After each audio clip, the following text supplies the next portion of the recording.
Alright, so I don't know how to turn the lights on in my car, but I was thinking about good video games and bad video games. Basically, when I was growing up, when I was like 9 years old, my friend Aiden, I went over to his house and he made me sit there and watch him play RuneScape because he had to play RuneScape. There was something he had to do in RuneScape. And then when I was like 12 or 13, I went to my friend Derek's house and there was something that he had to do in World of Warcraft. And then one time I went to my friend Max's house and there was something I was there for like a week because we were like best friends. We're still best friends, but it was the worst hangout ever because the entire week he was fishing in RuneScape while I was there to hang out with him. And I would play like Brawl by myself while he clicked in his fishing. And so I want to lay out the law of what a good video game is and a bad video game. Basically, when a video game calls upon you to complete tasks where it's in the real time, like Animal Crossing or RuneScape, where if you don't play the game, you're gonna have weeds. If you don't play the game, you're gonna miss out on this new shop item that's gonna only be there for one day. Pokemon does this, Animal Crossing does this, RuneScape does this, and it's tedious, and it's tedium. It's just tedium. It's in-game items, it's in-game loot. That is something you need to drop immediately because it's addictive, it's not fun, and it provides zero value. And basically, the difference between a game like Trackmania, Sonic, Marble Blast, these games provide a unique experience that you cannot have anywhere in the real world. What the hell is going on here? They provide a unique experience you cannot have in the real world. When you play Half-Life 2, the only way to experience that in the real world is if you become a parkour artist and go to North Korea. That's unrealistic. The only way that you can achieve Colonel Space Program is if you become an astronaut. That's unrealistic.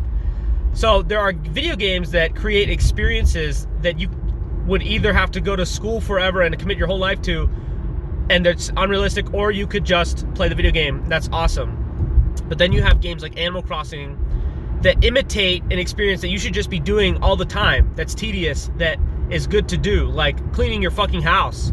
There are people that have rooms of garbage in their house and they'll play Animal Crossing. And they'll clean their digital house and they'll have a digital garden, but their actual apartment will be covered in takeout and shit. That's a bad video game. The Chow Garden. I had lots of fun with the Chow Garden as a kid, but that experience of caring for digital pets, you'd be better off just having a real pet or having real children, because the joy and satisfaction is so much greater with real children. Because it's creepy. Like, the Chow are fake. They don't care about you. They're not thankful for when you care for them. It's pegging an emotion that is very easy to do in the real world. That's more worth having in the real world. Whereas that's why I like all the video games I play.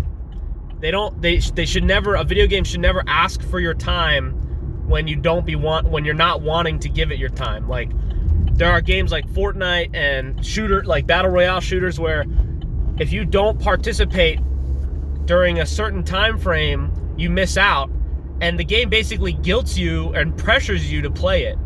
That's a toxic relationship. And I was thinking, that's basically like having a mom or a wife telling you to do chores, but instead of the chores making the house clean or making your mom happy and making your wife happy, you're getting nothing out of it. And but when you're into the game, you think you're getting something out of it. Like, oh man, I'm gonna get this really nice Fortnite skin. But what's so sad is once you're not playing Fortnite, the skin that you got, that you grinded 2 hours for that one weekend where you should have been hanging out with your friends or something, or you should have just been playing a better game, that skin now means nothing. And that happens all the time when you play a video game and you care about, Splatoon sort of does this with the seashells.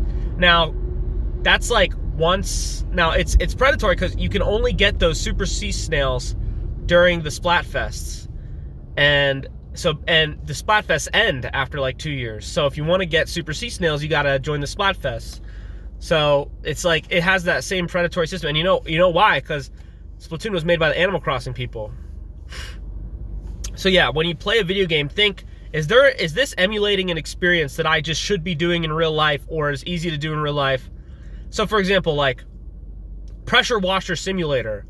Man, I'm not gonna go out and buy a pressure washer. Like, I'm not gonna go out and pressure wash. I should be pressure washing my house, but like, that's expensive. Like, to buy a pressure washer, and that's kind of on the, like, maybe I should be pressure washing my house, right? But say, okay, so that's a bad example.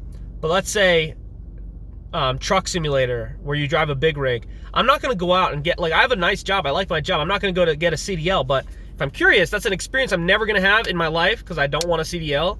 But if I want to just dabble, I can play like truck simulator. Same with like architecture simulator or something like Sonic, Mario, Zelda, Dark Souls, Elden Ring. These are not things you can do in real life, okay, at all. There's nothing like it. It's a completely unique experience. Animal Crossing, Chow Garden, RuneScape, tedious task games that just keep you busy, idle games, whatever. You should just be cleaning your house.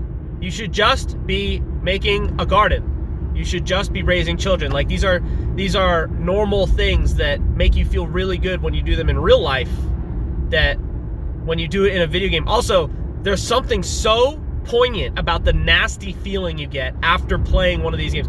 Let's say, so there's a game like Animal Crossing, right, where you log in. Let's say, this is especially true when you're like busy with other stuff, and you know in the back of your head you should be doing your homework. You got that college homework, that community college homework. You got to be doing that community college homework. Why are you playing this? Let's say you're in community college and you got this homework assignment. The nastiness you feel after playing a tedious video game because you need to check in. I need to check into my Animal Crossing world and pick the weeds and go to the shop and make sure that that item that I want in the shop isn't there, because if it's there, then I gotta grind for tokens, and I need my Animal Crossing money. So if, oh my god, no, the item's in the shop, fuck! Now I have to buy it. Okay, I'll sell these turnips and I'll try to get these turnips, and then you just spent 45 minutes grinding in a game that you don't even enjoy for an item that you don't actually care about, and now you still have to do your homework assignment. So, like, that happens all the time with these kinds of addictive, trivial games where it's like you feel like you have to play it. And what's funny is my wife has sort of started to play a game like this. It's like a farm game, and I know that, or it's like a town game, and I look at it. Her town is beautiful. It's beautiful, and I'm worried that it's got those addictive what's the word? Not lecherous. Manipulative, I don't know. There's a word I'm thinking of that it's not coming to me, but it's got those kind of gambling-like elements to it, where if you don't check in, oh, you don't check in for 3 days, your town is in despair. You gotta check in. You gotta check in and save the town. There's weeds everywhere. So, yeah. I love you, honey. I love you, sweet pea.